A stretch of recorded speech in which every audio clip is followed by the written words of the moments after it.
Welcome back, Bubba Shuck. Let me introduce you to my garden tower.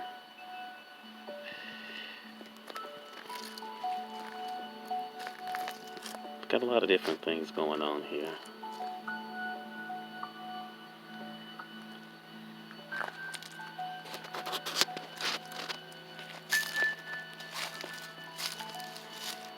PVC pipe, leftover wood at a construction site.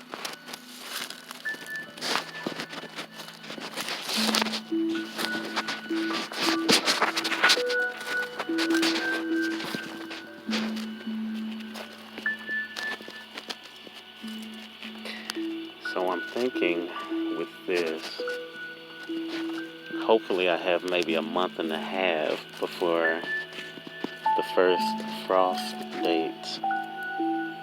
So I'm thinking I may have to cover this up eventually with some plastic. I haven't figured out yet how I'm going to heat it, keep it warm.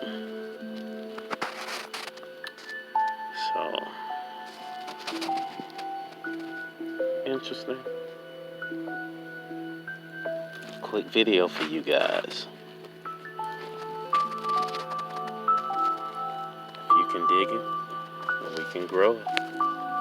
And if you can roll it, you can smoke it alone.